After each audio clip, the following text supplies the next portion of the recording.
गणना प्रकरण 13. 12 हेरांची कनान देशास रवानगी. अनुवाद प्रकरण 1 पदे 19 ते 33. परमेश्वर मोशेला म्हणाला, मी इस्रायल लोकांना कनान देश देत आहे, तो हेरण्यासाठी माणसे पाठीव. त्यांच्या वाडवडिलांच्या प्रत्येक वंशातला एक पुरुष पाठीव.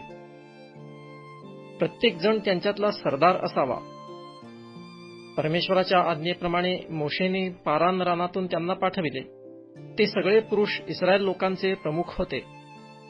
त्यांची नावे ही: रौबेन वंशातला जक्कुराचा मुलगा शम्मुआ, शिमोन वंशातला होरीचा मुलगा शाफाट, यहुदा वंशातला यफुन्नेचा मुलगा कालेब, इस्साखार वंशातला योसेफाचा मुलगा इगाल, एफ्राईम वंशातला नूनाचा मुलगा होशा, बन्यामीन वंशातला राफूचा मुलगा पलटी, जबुलून वंशातला सोदीचा मुलगा गद्दीएल, योसेफ वंशातला अर्थात मनश्शे वंशातला सुसीचा मुलगा गद्दी, दान वंशातला गमल्लीचा मुलगा अम्मीएल, आशेर वंशातला मिकायलाचा मुलगा सतूर, नफ्ताली वंशातला बापसीचा मुलगा नहब्बी आणि गाद वंशातला माकीचा मुलगा गौवेल.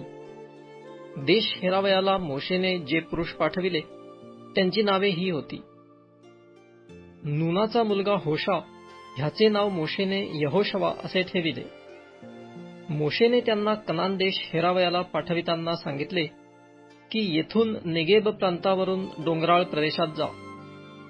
आणि देश कसा आहे, देशातील रहिवासी सबळ आहेत की दुर्बळ आहेत, ते थोडे आहेत की पुष्कळ आहेत, ते राहतात तो देश चांगला आहे की वाईट आहे, आणि त्यांच्या वस्तीची नगरे छावणीवजा आहेत की तटबंदीची आहेत, तसेच तेथील जमीन सुपीक आहे की नापीक आहे, त्यात झाडे झुडपे आहेत की नाहीत, हे पाहून या. हिम्मत धरा व त्या देशातली काही फळे घेऊन या. ते दिवस द्राक्षांच्या पहिल्या बहराचे होते. मग त्यांनी जाऊन सीन रानापासून हमाथाच्या वाटेवरील रहोबापर्यंत देश हेरिला. ते नेगेब प्रांतातून हेब्रोनास गेले. तेथे अहिमान, शेशय आणि तलमय हे अनाकाचे वंशज राहत होते. हे हेब्रोन मिस्रातील सोअनापूर्वी 7 वर्षे बांधिले होते. तेथून ते अश्कोल नाल्यापाशी आले. तेथे त्यांनी द्राक्षांच्या घोसासहित एक फांदी तोडून घेतली व ती दोघा मनुष्यांनी काठीवर घालून नेली. त्याचप्रमाणे त्यांनी काही डाळिंबे व अंजिरेही घेतली.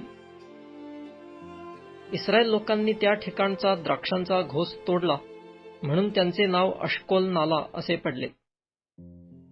देश हेरून ते 40 दिवसांनी परत आले. ते हेर पारान रानातील कादेश येथे मोशे, अहरोन व इस्रायलाची सर्व मंडळी यांच्याकडे आले, आणि त्यांनी त्यांना व सर्व मंडळीला सर्व हकीकत सांगितली आणि त्या देशाची फळे दाखविली. ते मोशेला म्हणाले की ज्या देशात तू आम्हाला पाठविले त्या देशात आम्ही गेलो. त्यात खरोखरच दुधामधाचे प्रवाह वाहत आहेत. तेथली ही फळे पहा. त्या देशाचे रहिवासी मात्र बलवान आहेत आणि तेथील नगरे तटबंदीची असून फार मोठी आहेत. तेथे अनाकाचे वंशजही आम्ही पाहिले. नेगेब प्रांतात अमालेकी राहतात. डोंगराळ प्रदेशात हित्ती, यबुसी आणि अमोरी हे राहतात. आणि समुद्रकिनाऱ्यावर व यार्देन तीरी कनानी लोकांची वस्ती आहे. तेव्हा मोशेच्या समोर लोकांना शांत करून कालेब म्हणाला, आपण त्या देशावर आताच्या आता हिम्मत धरून चढाई करून जाऊ आणि तो घेऊ, कारण तो जिंकण्यास आपण पूर्णपणे समर्थ आहोत. पण जे पुरुष त्यांच्याबरोबर गेले होते ते म्हणाले, त्या लोकांवर स्वारी करण्यास आपण मुळीच समर्थ नाही, कारण ते आपणाहून बलाढ्य आहेत. त्याचप्रमाणे जो देश हेरून ते आले होते त्याविषयी इस्रायल लोकांना त्यांनी अनिष्ट बातमी दिली. ते म्हणाले, जो देश हेरण्यासाठी आम्ही गेलो होतो तो तेथील रहिवाशांना ग्रासून टाकणारा आहे. तेथे आम्ही पाहिलेले सर्व लोक मोठे धिप्पाड आहेत. तेथे नेफिलीम म्हणजे नेफिली घराण्यातील अनाकाचे वंशज आम्ही पाहिले. त्यांच्यापुढे आम्ही स्वतःच्या दृष्टीने टोळासारखे दिसलो आणि त्यांनाही तसेच भासलो.